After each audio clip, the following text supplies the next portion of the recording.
మొన్నటి రోజు అనంతపురం నియోజకవర్గంలో నారాయణపురం పంచాయతీలో వైఎస్ఆర్ పార్టీ వాళ్ళు నిర్వహించినటువంటి ఎద్దుల పోటీ కార్యక్రమానికి ముఖ్య అతిథిగా బైరెడ్డి సిద్ధార్థ్ రెడ్డి వచ్చేశారు. ఆయన మొన్న వస్తూ కార్యక్రమానికి ఏ కార్యక్రమం వచ్చినామో ఎందుకు ఈ కార్యక్రమాన్ని ముఖ్య అతిథి పిలిచినది కూడా ఆ ఇంగిత జ్ఞానాన్ని కూడా కోల్పోయి అక్కడికి వచ్చిన పని వదిలిపెట్టి ఆయన మాట్లాడే మాట మీడియా వాళ్ళు ఒక మైక్ వచ్చేసరికి ఏం మాట్లాడాలో తెలియక మీ మైక్ వచ్చేసింది కదా అనంతపురంలో నేను ఒక హీరోని అనిపించుకోవాలని చెప్పి ఒక ఉద్దేశంతో పవన్ కళ్యాణ్ గారిని చంద్రబాబు నాయుడు గారిని ఉద్దేశపూర్వకంగా నాన్న మాటలు మాట్లాడిపోయాడు. అయ్యా నువ్వు వచ్చినది ఎందుకు? మీ ముఖ్యమంత్రి ఎవరైతే ఉన్నారో ఈ జగన్ రెడ్డి, నేను ఒకటి చెప్తా, ఆవు చేనులో మేస్తే దూడ గట్టెలు మేస్తుంది అంట.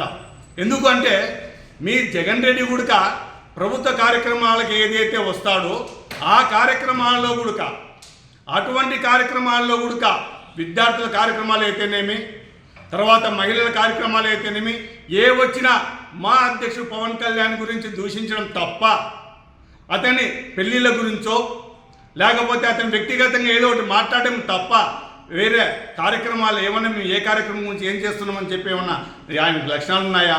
అటువంటి నాయకుని అడుగుజాడల్లో నడుస్తున్నటువంటి వీరుడుగా అదే పాట నడుస్తారు. అందుకని నా ఏది మన చావు వచ్చేసి చేనులో మేస్తుందా దూడ గట్టని మేస్తుంది అనే సామెత చెప్పాను నేను. ఖచ్చితంగా ఈ వైఎస్ఆర్ పార్టీ వాళ్ళ గురించి చెప్తున్నా, సిద్ధార్థ్ రెడ్డి బాగా గుర్తుపెట్టుకో, నువ్వు కర్నూలు జిల్లా నుంచి అనంతపురం జిల్లాకు వచ్చి ఏదో నీ ఇష్టం వచ్చినట్టు మాట్లాడితే ఇక్కడ ఉన్నటువంటి జనసేన పార్టీ కార్యకర్తలు అయితేనేమి, తెలుగుదేశం పార్టీ కార్యకర్తలు అయితేనేమి నీ ఖచ్చితంగా తగిన బుద్ధి చెప్పడానికి సిద్ధంగా ఉన్నారు. ఇదే నారాయణపురం పంచాయతీలోకి ఈరోజు మరి అడుగుపెట్టి నీ పరిస్థితి ఏ విధంగా ఉంటుందో చెప్తారు. అక్కడ స్థానికులు ప్రజలు కూడా విస్తుపోతున్నారు. అయ్యా వీళ్ళు వచ్చినటువంటి కార్యక్రమం ఏమి, వీళ్ళు చేసినటువంటి మాటలేవి ఏ విధంగా ఉన్నాయి? ఉద్దేశపూర్వకంగా పవన్ కళ్యాణ్ గారిని అయితేనేమి, చంద్రబాబు నాయుడు గారిని అయితేనేమి ఉద్దేశపూర్వకంగా అదే పనిగా ప్రజల్లో ఒక చెడు అభిప్రాయం, చెడు విషయాన్ని నింపాలని చెప్పేసి మీరు చేస్తున్న కుట్రలు నారాయణపురం పంచాయతీ ప్రజలందరూ గమనించారు. ఖచ్చితంగా నారాయణపురం పంచాయతీలో ఇది చర్చనీయాంశమైంది. వీరు వచ్చినటువంటి కార్యక్రమం ఇది కాదు. ఉద్దేశపూర్వకంగా పవన్ కళ్యాణ్ గారిని చంద్రబాబు నాయుడు గారిని తిట్టడమే పనిగా పెట్టుకున్నారనేది ప్రతి ఒక్కరూ గమనిస్తున్నారు. మీకు ఖచ్చితంగా చెప్తున్నాం, మేము చెప్పుతున్నాం, ఖచ్చితంగా మోకాళ్ళ పైన కూర్చోబెడతాడన్న మా పవన్ కళ్యాణ్ మాట ఖచ్చితంగా మీకు నిజమని మేము నిరూపిస్తున్నాం. ఎందుకంటే అది రోజు తొందరలోనే ఉంది. ఈ 24 ఎలక్షన్ జరగబోతున్నటువంటి అతి తొందరలో మిమ్మల్ని అందరినీ మోకాళ్ళ పైన కూర్చోబెట్టి ఖచ్చితంగా మీకు తోలు తీపిస్తామని చెప్తున్నాం.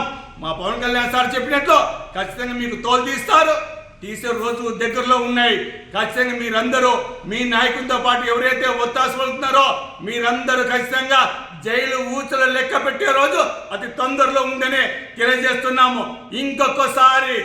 ఇంకొకసారి మా అధ్యక్షుడు పవన్ కళ్యాణ్ గారి గురించి కానీ మా పొత్తుల గురించి కానీ మాట్లాడే అర్హత ఏ వైఎస్ఆర్ పార్టీకి కానీ వైఎస్ఆర్ పార్టీ నాయకులు కానీ ఎమ్మెల్యేలు కానీ చివరికి మీ ముఖ్యమంత్రి లేదని మేము తెలియజేసుకుంటూ ఇంకొకసారి వారి గురించి మాట్లాడితే తోలు పవన్ కళ్యాణ్ గారు కాదు, జనసేన పార్టీ కార్యకర్తలే మీకు తోలు ఒలిచి మోకాల మీద కూర్చోబెడతానని తెలియజేస్తున్నాను.